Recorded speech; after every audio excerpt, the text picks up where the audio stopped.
Okay then चल start करो। So last lecture हमने आप लोगों को कुछ बेटा बेसिस फॉर अकाउंटिंग सिस्टम बताया था। कैश बेसिस के अंदर में बेसिकली क्या होता है अच्छे से समझना।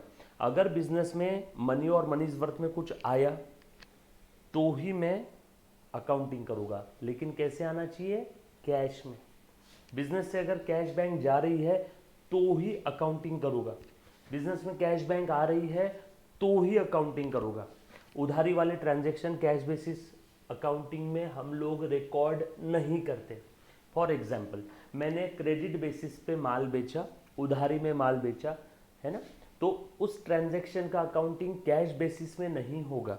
उस ट्रांजैक्शन का अकाउंटिंग कैश बेसिस में नहीं होगा। लेकिन मैंने माल बेचा, पैसा आ गया, अकाउंटिंग हो जाएगा। सर मान लो आपने भूतकाल में पास्ट में क्रेडिट बेसिस पे माल बेचा था, तो आपने उस समय अकाउंटिंग किया था कैश बेसिस में? नहीं। लेकिन फ्यूचर में उसका पैसा आ गया, तब आप अकाउंटिंग करोगे? हाँ। सो कैश बेसिस बड़ा सिंपल सा है, उसका कहना है धंधे में अगर कैश बैंक आती है तो ही अकाउंटिंग करेंगे, और धंधे से कैश बैंक जा रही है तो ही अकाउंटिंग करेंगे, अदरवाइज अकाउंटिंग नहीं करेंगे। आज नगद कल उधार वाला सिस्टम है। आज नगद कल उधार वाला सिस्टम है। नगद अगर है तो ही बात करो, तो ही अकाउंटिंग करेंगे, अदरवाइज अकाउंटिंग नहीं करेंगे।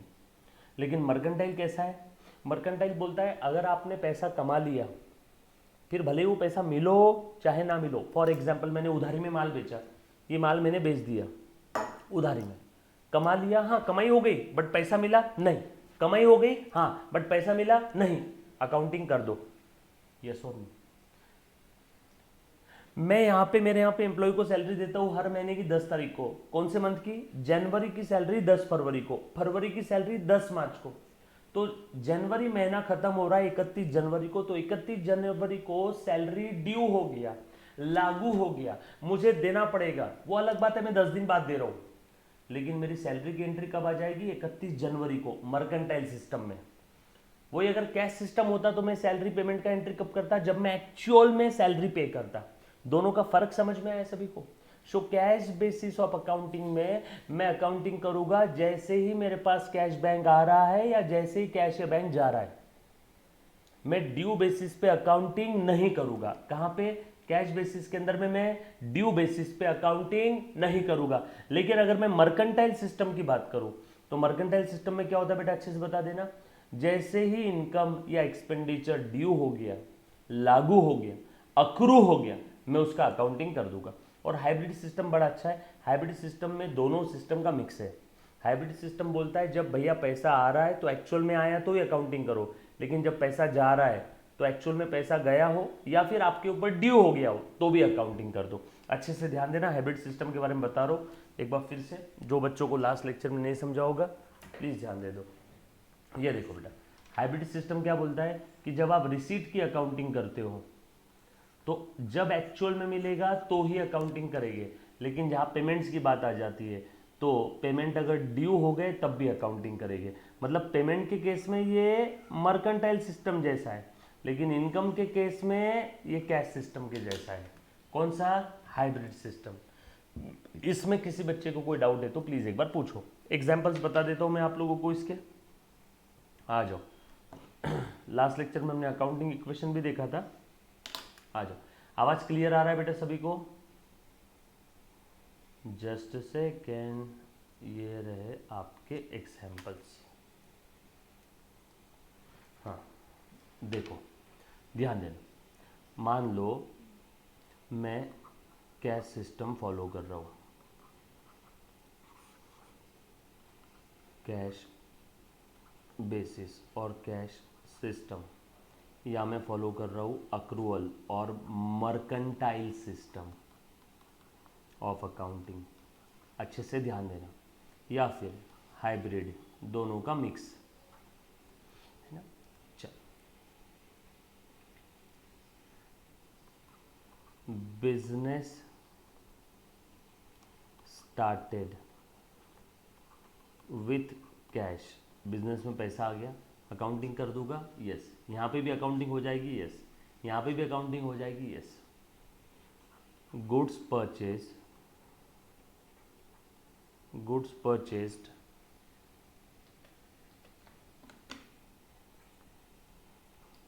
फॉर कैश, माल खरीदा, पैसे दे दिए, यहाँ पे अकाउंटिंग हो जाएगी, यहाँ पे भी ऑब्वियसली, यहाँ पे भी हो जाएगी।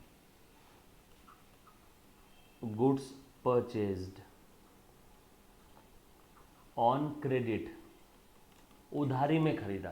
बोलो कैश सिस्टम में अकाउंटिंग होने वाली है क्या? कैश सिस्टम में अकाउंटिंग होगी क्या? यस और नो? बोलो।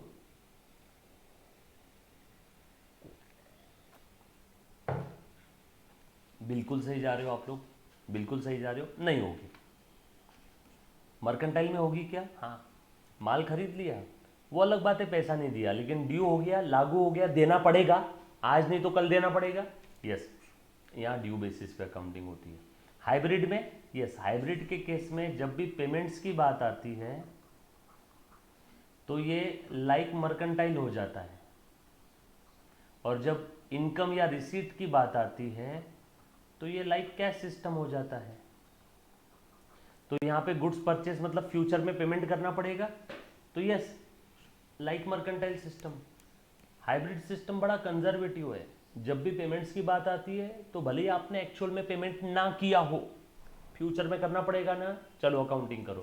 लेकिन इनकम की जब बात आती है, गुड्स सोल्ड ऑन क्रेडिट, उधारी में माल बेचा, मर्केंटाइल में तो अकाउंटिंग हो जाएगा, उधारी में माल बेचा तो क्या हुआ, पैसा नहीं आया लेकिन कमा लिया ना। हाँ, सामने वाले पार्टी के ऊपर पैसा ड्यू हो गया ना, जिसको उधारी में माल बेचा, हाँ आ जाएगा।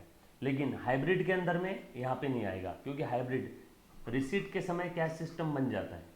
जब पैसा आने वाला है तो जब एक्चुअल में पैसा आएगा तभी अकाउंटिंग करेंगे, लेकिन जब पेमेंट्स की बात आ रही है तो भले ही फ्यूचर में पेमेंट करना है। तो ये देखो यहाँ पे हाइब्रिड बन गया लाइक कैश सिस्टम, एक्चुअल में पैसा आया तो ही लेंगे, यहाँ पे एक्चुअल में पैसा नहीं आया, लेकिन उधारी में माल खरीदा तो यहाँ पे वो मर्केंटाइल बन गया। जब पेमेंट्स की बात आती है तो हाइब्रिड मर्केंटाइल के जैसा बिहेव करता है, लेकिन जब रिसीट की बात आती है तो हाइब्रिड बोलता है भैया एक्चुअल में जब हाथ में आएगा तो ही मैं लूँगा, और कैश सिस्टम में तो ये आएगा ही नहीं। यस और नो? बरोबर।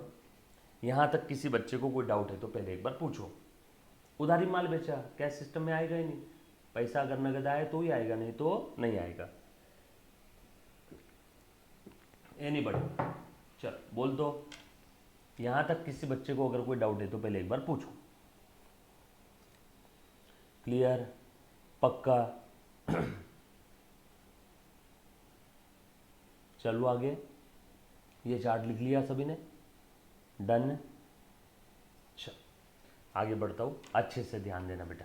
चलो आ जाओ आगे बढ़े।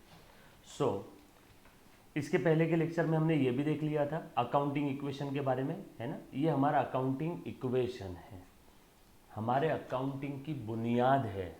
ये ही वो इक्वेशन है जिसकी वजह से हमारा बैलेंस शीट आगे जाके साल के आखिरी में मैं आपको फिनेंशियल स्टेटमेंट बनाना सिखाऊंगा, जिसको आप लोग प्यार से फाइनल अकाउंट बोलोगे।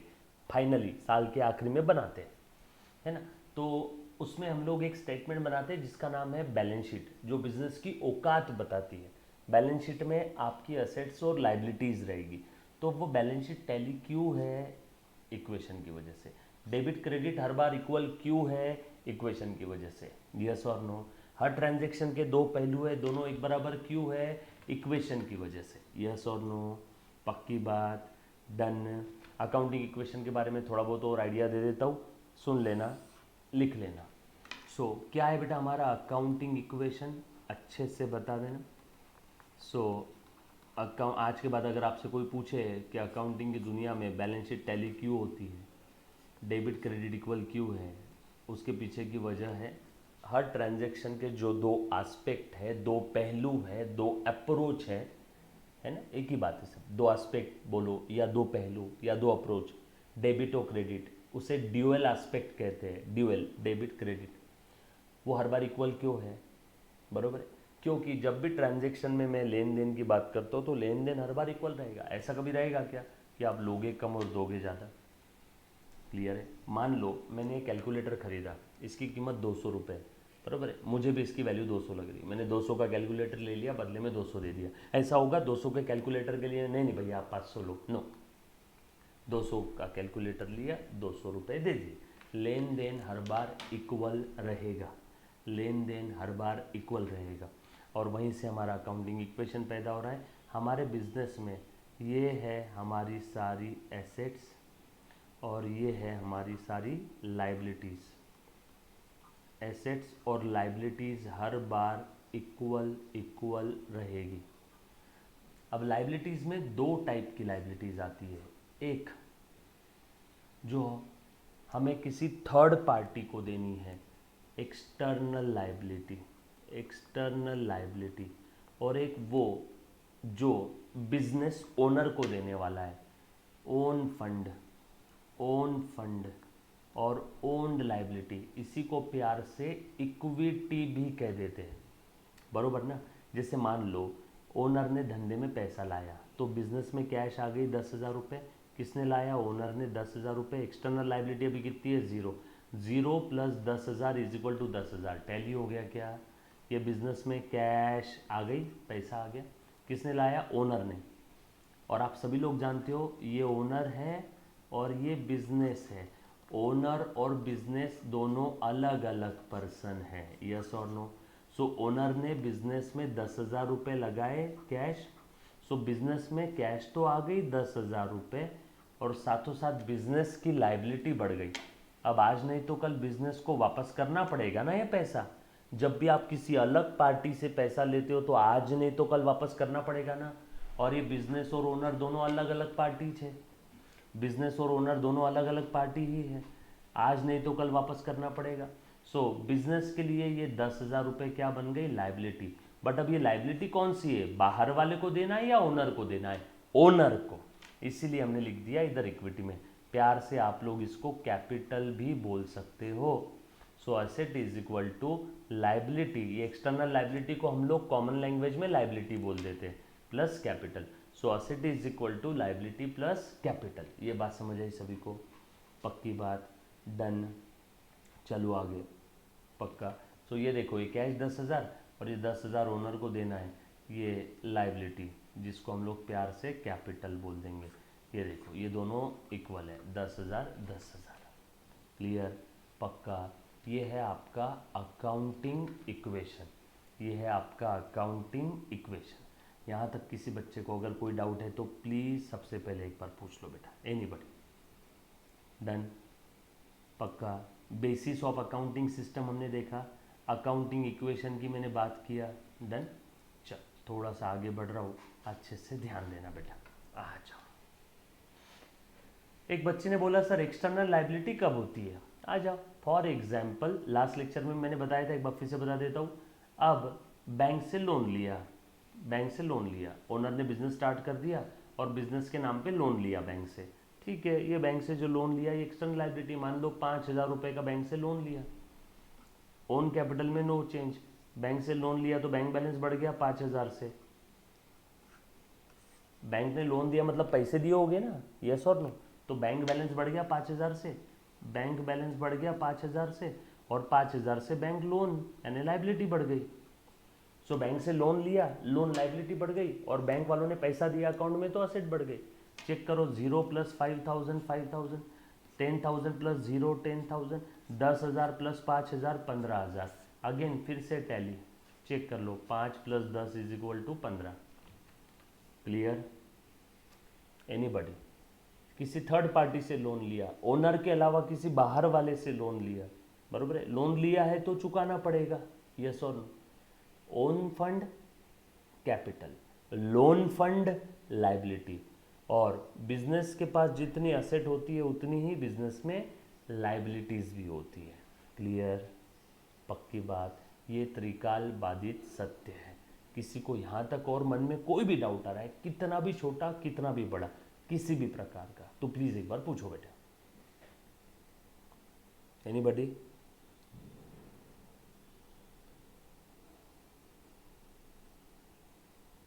No doubt. चल थोड़ा सा आगे बढ़ते हैं, आ जाओ, अच्छे से ध्यान देना।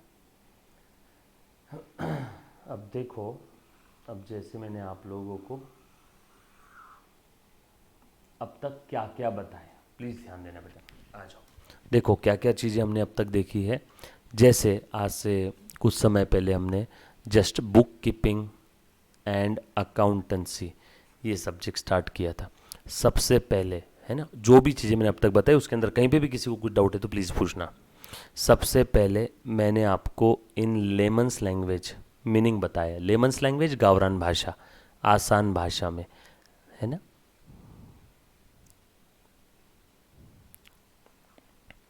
अकाउंटिंग का मीनिंग देखा, उसके बाद हमने ये देखा अकाउंटिंग क्यों करते हैं, बरोबर है।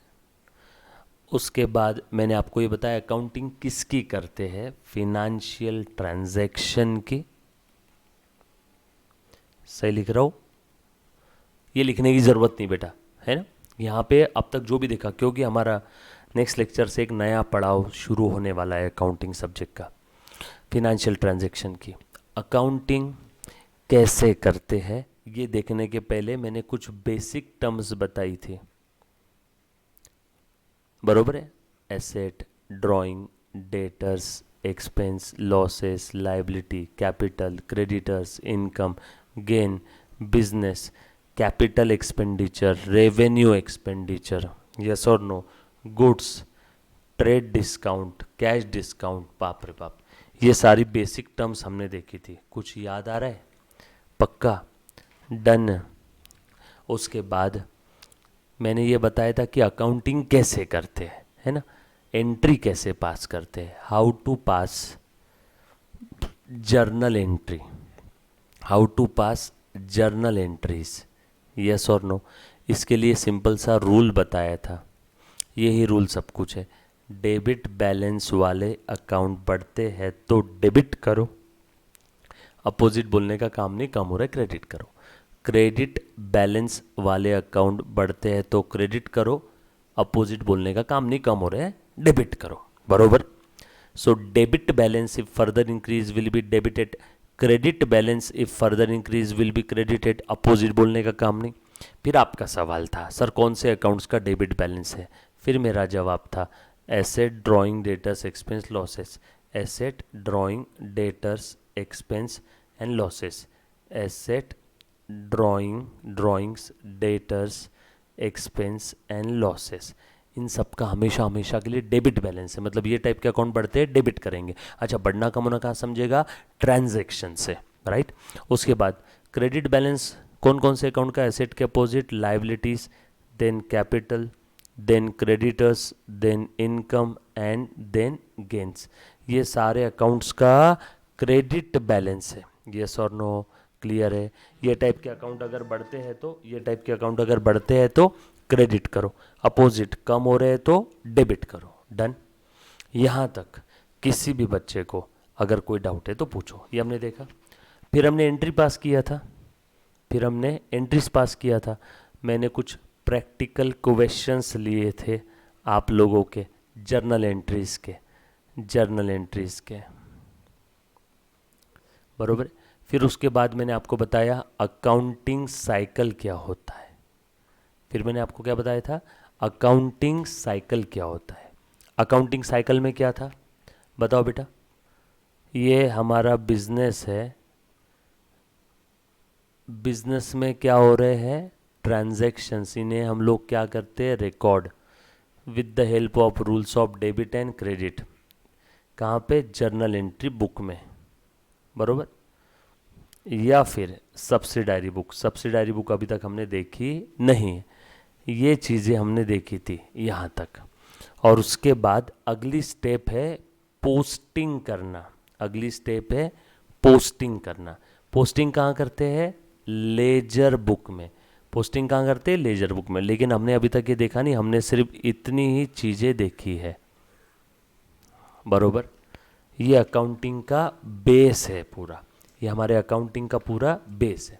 उसके बाद फिर मैंने आपको बताया features of book keeping, book keeping, keeping.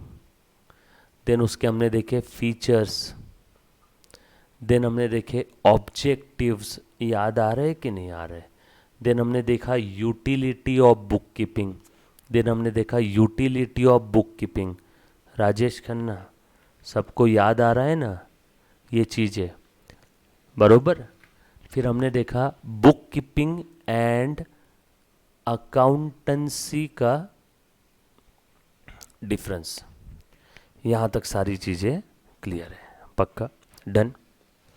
चलो आगे, आज एक नया पड़ाव स्टार्ट कर रहा हूँ, अच्छे से ध्यान देना बेटा, डन, क्लियर। चल आज अब देखो, जैसे कि मैंने आपको बताया था कि जर्नल एंट्री के अंदर में जो भी डेटा है वो सारा मिक्स्ड है, हल्दीराम का चूड़ा है ना, सब मिक्स है। अब हम लोगों को क्या करना है, उस चूड़े में से सेव अलग निकालना है, शेंगदाने अलग निकालना है, चने अलग निकालना है। उस प्रोसेस को कहते हैं क्लासिफिकेशन। जैसे अभी आप लोगों ने क्या सीखा, पहली स्टेप सीखी, जर्नल एंट्रीज पास करना। फॉर एग्जाम्पल, ओनर ने बिजनेस में पैसा लेके आया तो हम लोग क्या बोलते हैं, cash account will be debited, और ओनर पैसा लेके आए तो कैपिटल अकाउंट क्रेडिट होगा। कॉमर्स स्टूडेंट वैसे भी नवाब आदमी है, जेब में एक रुपया भी नहीं है, लेकिन पहली एंट्री हम लोग यही पास करते हैं, कैश टू कैपिटल। ये एंट्री सभी को समझ में आई है, इसमें किसी को दिक्कत है? ओनर ने बिजनेस में पैसा लाया, कैश अकाउंट डेबिट हो गया। ओनर पैसा लेके आ रहा है मतलब कैपिटल बढ़ गया तो कैपिटल क्रेडिट हो जाएगा। वाई, कैश का डेबिट बैलेंस है, कैश एसेट है, कैश बढ़ती है तो डेबिट करो। बढ़ना कम होना समझेगा ट्रांजैक्शन से, ट्रांजैक्शन में लिखा है ओनर ने बिजनेस में पैसा लाया तो कैश बढ़ गया। और ओनर जब भी बिजनेस में अपने जेब से कुछ लगाता है तो कैपिटल भी बढ़ जाता है, कैपिटल का क्रेडिट बैलेंस है, बढ़ता है तो क्रेडिट करो। ये सभी को समझ में आया, यस और नो? अब अगली स्टेप क्या होती है जर्नल एंट्री के बाद की, लेजर पोस्टिंग।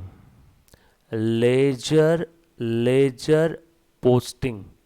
फॉर एग्जाम्पल, ये जर्नल एंट्री में आपने बनाए ये 2 अकाउंट, जर्नल एंट्री में आपने बनाए ये 2 अकाउंट, बरोबर है। अब लेजर पोस्टिंग क्या रहता है, अच्छे से सुनना, बहुत ही काम का स्टेप है, सिंपल है, कुछ नहीं इसमें, बरोबर है, आसान स्टेप है, पाट्या टाकणे मराठीत म्हणतात, मेकॅनिकल वर्क है, ध्यान देना। जर्नल एंट्री में जो भी आपने अकाउंट्स बनाए हैं वो अकाउंट्स के लिए टी शेप फॉर्मेट बना लो, इन्हीं को हम लोग क्या बोलते हैं, अकाउंट्स। कौन सा अकाउंट्स बना जर्नल एंट्री में, कैश अकाउंट, तो ये मैंने बना दिया कैश अकाउंट। ये left side debit side, right side credit side, कुछ था इसमें, कैश अकाउंट।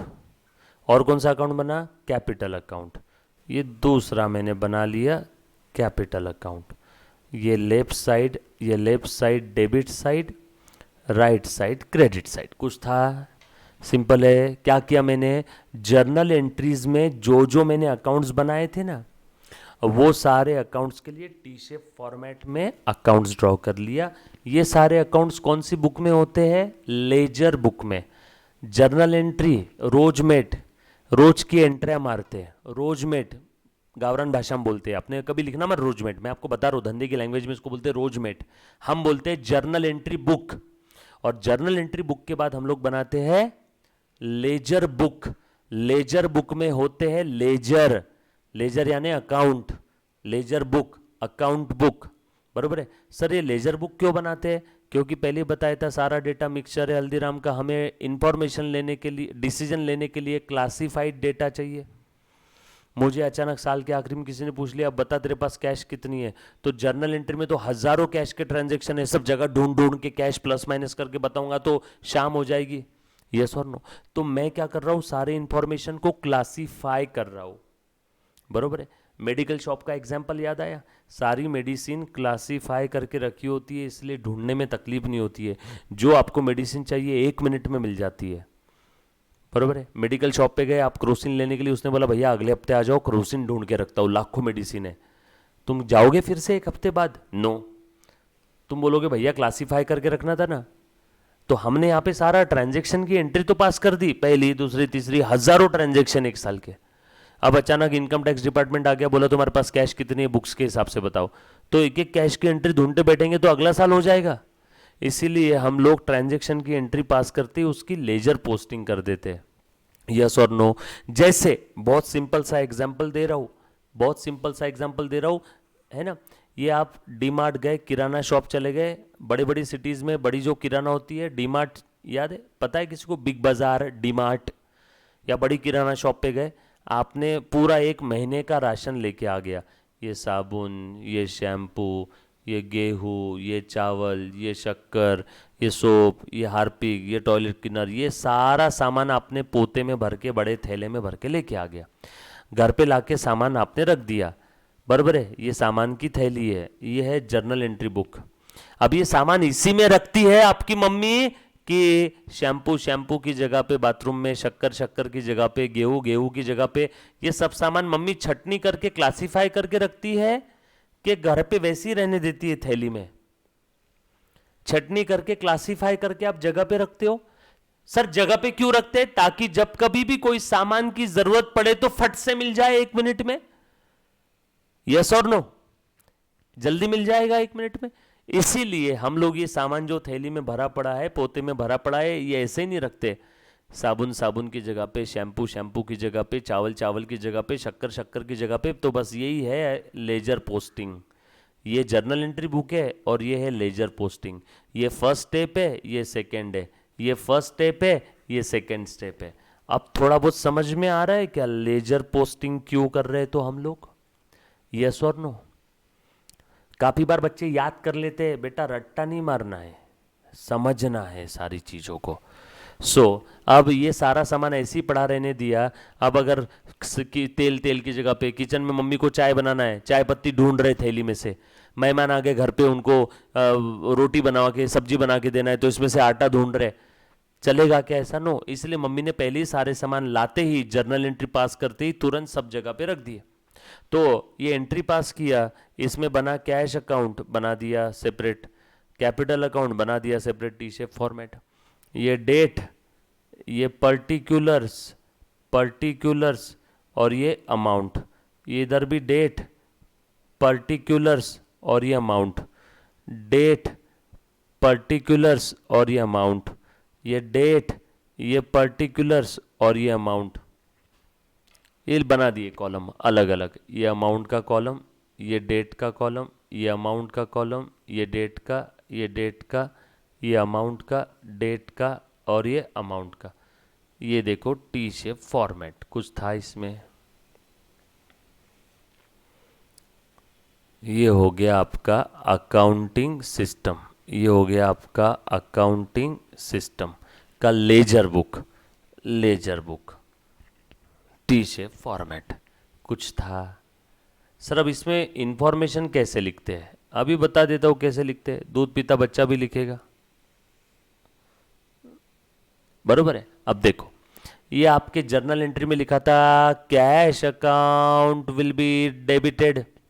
जर्नल एंट्री में क्या लिखा था? Cash account will be debited, बरोबर है ना? तो कैश अकाउंट में जाओ, कैश अकाउंट के डेबिट साइड में आओ, और डेबिट में क्या लिखना है? कैश के डेबिट में टू कैपिटल, कैश के डेबिट में ये जो भी तारीख होगी तारीख लिख देना, और यहां लिख देना टू कैपिटल, सिंपल। और कितना कैश आया? 1 लाख। ये 1 लाख रुपए लिख दिया, हो गया, पोस्टिंग खत्म। कैश के डेबिट में टू कैपिटल।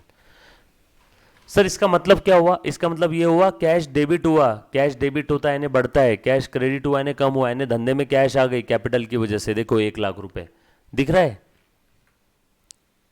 और उसके बाद कैपिटल के क्रेडिट में जाओ, कैपिटल क्रेडिट हुआ था ना इस एंट्री में, कैपिटल क्रेडिट हुआ था ना, तो कैपिटल के क्रेडिट में जाओ, और क्रेडिट में जाके क्या लिख दो?